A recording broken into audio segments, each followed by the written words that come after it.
มื้อนี้เฮามาสุดแขกทุกคนสบายดีทุกท่านเนาะมื้อนี้เป็นวันที่21ทุกคนเนาะเดือน1 2026มื้อนี้เฮาสิมาลมเดียว ข่าวอันเรื่องมาเว้าให้ทุกท่านได้เบิ่งหลายคนก็น่าจะเห็นแล้วเนาะเพิ่นลงข่าวลงเพจเนาะ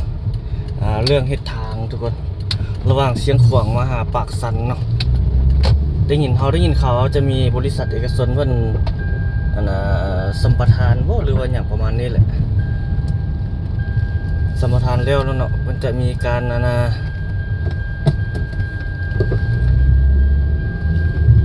เก็บปี้ค่าผ่านทางมาเนาะ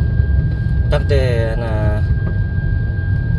เชียงขวางมาหาปากสันทุกคนระยะทางก็ประมาณ70 ปลายกิโล70 ปลายกิโลนี่แหละ70 ปลายหลักนี่แหละถือว่าดีเนาะถ้าเพิ่นเฮ็ดแบบนั้นแต่ว่าบ่ต้องเก็บแพงหลายเนาะถ้าเป็นบริษัทเอกชนเฮ็ดนี่ไหวอยู่แล้วเนาะทุกคนนะเพราะว่าเขาจะมีทุนเด้มีงบประมาณในการสร้างนะถ้าว่าให้ภาครัฐนี่เพิ่นก็จะได้อยู่แต่ว่ามันดนเนาะใช้งบประมาณในการขึ้นแผนไปอีกถ้าเป็นแหล่งเอกชนเฮ็ดนี่เขาเจ้าเฮ็ดธุรกิจเด้เฮ็ดเป็นเส้นทางก็เป็นเส้นทางธุรกิจเลยว่าไปล่ะเขาเจ้าสัมปทานเขาแปลงแล้วเขาเจ้าก็เก็บเงินเนาะแต่ถ้าให้บริษัทเอกชนสัมปทานแบบนี้ดีเลยเนาะทุกคนเนาะเพราะว่าเขาเจ้าจะอนุรักษ์รักษาทางอยู่ตลอดนะบางทีมันอย่างเขาเจ้าก็จะเบิ่งอยู่ตลอดนั่นแหละเพราะว่าเขาเจ้าบูรณะได้รักษาอยู่ที่เขาเจ้าเก็บแต่ว่าเก็บค่าผ่านทางค่าผ่านก็บ่หลายเนาะถ้าอยากให้เก็บน้อยแหละว่าไปแล้วนะบ่ต้องเก็บแพงหลาย เก็บแพงหลายก็บ่มีคือเก่าเลยเนาะทุกคนเป็นทางเสี่ยงเดียวคืออยู่ทางภาคใต้เส้นทางอะไรเพิ่นนั้นรถติดนั่นน่ะขึ้นราคาแล้วถ้าเพิ่นเฮ็ดคือเฮาเว้าแหละถ้าเป็นเอกชนนี่แน่นอนเนาะดีอยู่แล้วถ้าให้บริษัทเอกชนเฮ็ดเขาเจ้าเฮ็ดเป็นบ่อนหาเงินเขาเจ้าเด้เขาเจ้าก็สัมปทานเอาแล้วคือเจ้าน่าจะมีการปรับปรุงลาดยางแปลงมันอย่างประมาณนี้แหละความหมายของบริษัทที่เพิ่นจะมาสัมปทานเฮ็ดเนาะหลายคนก็น่าจะรู้แล้วเพิ่นลงข่าวนี่ได้แล้วบ่ประมาณเดือนปลายเนาะเฮ็ดให้บริษัทเอกชนเฮ็ดนี่ถือว่าดีเพราะว่ามันไวเนาะ เพิ่นจะมีการอนุรักษ์แปลงทางอยู่ตลอดนะเฮ็ดให้มันทางมันจะโอเคขึ้นถ้าเก็บแพงหลายนี่ก็บ่อยากไหวคือกันเนาะสมมาพาควรนั่นแหละเพิ่นจะลาดยางมาแต่พุ่นแหละเชียงขวางเขาพุ่นแหละมาฮอดปากสันก็ถือว่าดีแล้วบัดนั้นแถวปากสันนี่ก็ทางดีหมดแล้วเด้ยังมีอนาคตเพิ่นก็แปลงแล้วอันเส้นทางด่วนนะเวียงจันทน์หาสายแดนเวียดนามไปผ่านเชียงขวางสามเหนือไปหั่นยังมีรถไฟลงใต้อีกกำลังศึกษาอยู่ถือว่าดีทุกคนบ้านเฮานี่ เป็นแลนด์ล็อกมันสิเป็นแลนด์ลิงก์ด้านเศรษฐกิจต่างๆเลยเพราะว่าหลายหลายประเทศมาผ่านนั่นนะเป็นจุดใจกลางว่าซี่ซะลาวเฮาก็จะมีรถไฟแต่เหนือฮอดใต้ถือว่าสะดวกสบายข้อดีมันมา1ประชาชนเฮ็ดผลผลิตเนาะอยู่ภาคใต้สามารถส่งมาภาคกลางภาคเหนือคือนครหลวงเวียงจันทน์นี่จะได้ไวขึ้นเนาะเพราะว่าถ้าเฮาเอาพักนี่ใส่รถมานี่มันใช้เวลาดนในเดินทางประมาณ 6-7 ชั่วโมงถ้าใส่รถไฟประมาณชั่วโมง1-2 ชั่วโมงก็ฮอดแล้วนั่นนี่อันนี้เป็นสิ่งที่ดีเนาะ2มาก็ประหยัดค่าการเดินทางของผู้คน3ก็นักท่องเที่ยวหลายๆเฮ็ดหลายๆนะ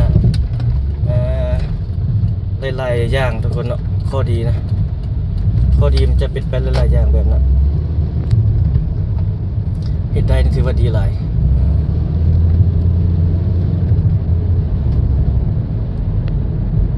ประหยัดเวลา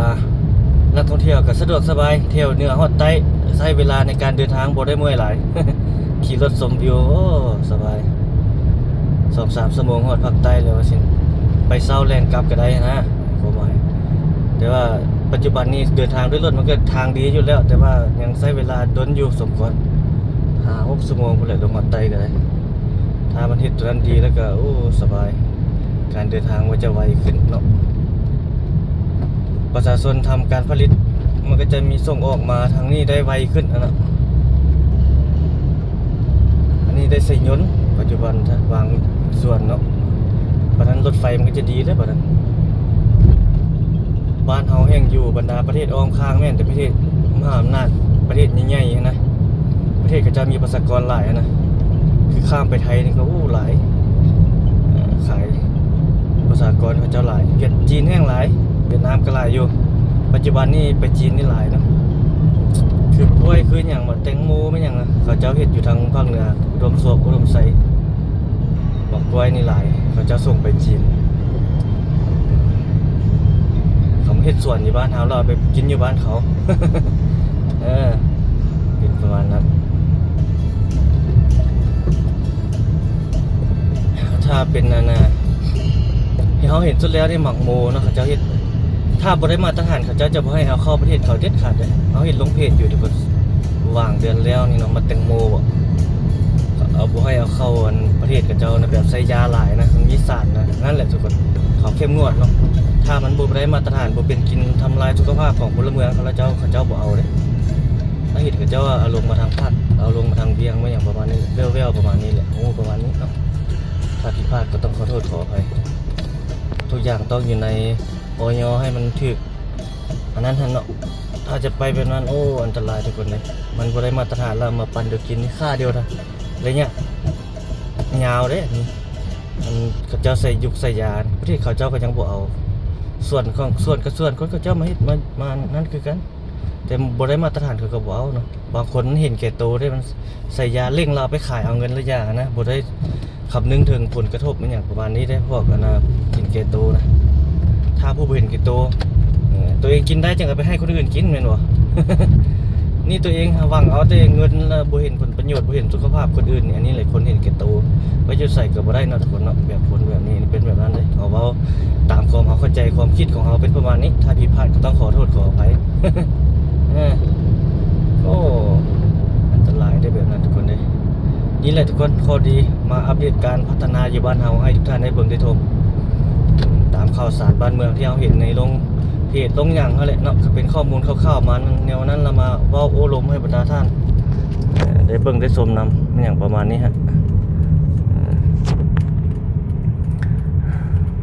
อันนี้มันเป็นของงูแบบนั้นเราก็จะมาเล่าให้บรรดาท่านได้เบิ่งได้ชมแนวนั้นเงาลัดเข้าไปนี่ได้นี่คิดว่านะคำรถหลายอยู่ได้มื้อนี้ก็ได้นี่มื้อนี้เป็นวันพุธเนาะวันพุธวันที่21มื้อนี้โอ้รถออกมาทางนี้หลายขอเจ้าเลิกเลิกการไว้เนาะงงมือเข้าเวียกเข้าการนี่หลายรถ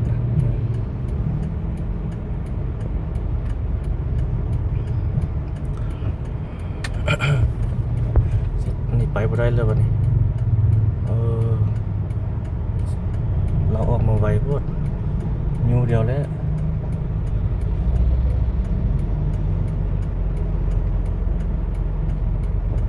นี่มาไวเกินไปเดี๋ยวยังไม่จอดนี่ก็เลย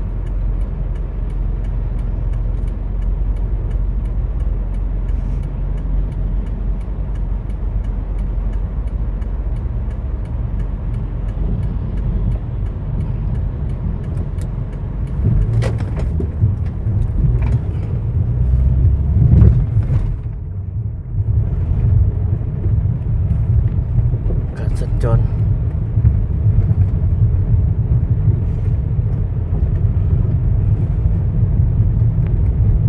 นี่แหละทุกคนเฮาโอ้ลมมาทุกท่านเนาะโอ้ได้จากนาทีนี้9 นาที อัปเดตให้ทุกท่านได้เบิ่งได้ชมเนาะ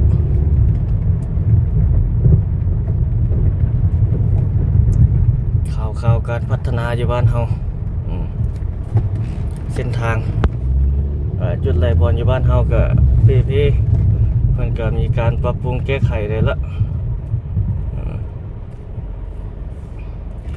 บางจุดก็ยัง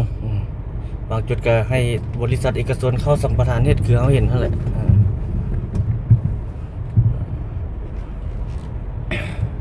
เสร็จเวทเดียวได้ปะนี้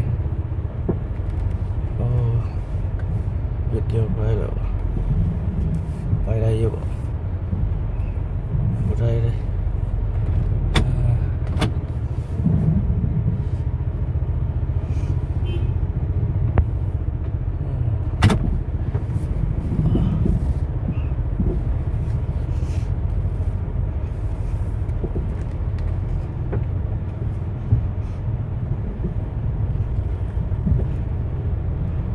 ษัทอันนี้มาจอดอยู่นั่นรถทางน้อยทางแคบ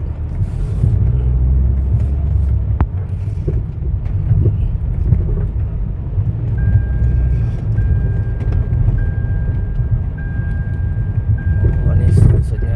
ญาณสายนี่แล้วค่อย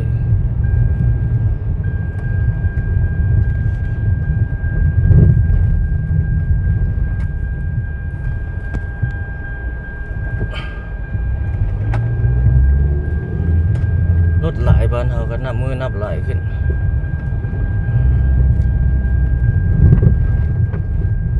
ดุดนะเจ้าหน้าในตึกอาคารของคนจีนก็หลายกำลังเฮ็ดกำลังสร้างกำลังพัฒนา โดยนักลงทุนที่เข้ามาเฮ็ดมาสร้าง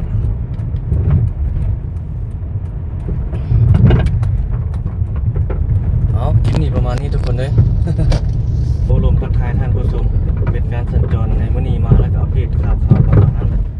ไว้พบกันใหม่คลิปถัดไปทุกคนทักทายมื้อนี้ก็จะประมาณนี้ละเราเข้าสู่ถนนอัศด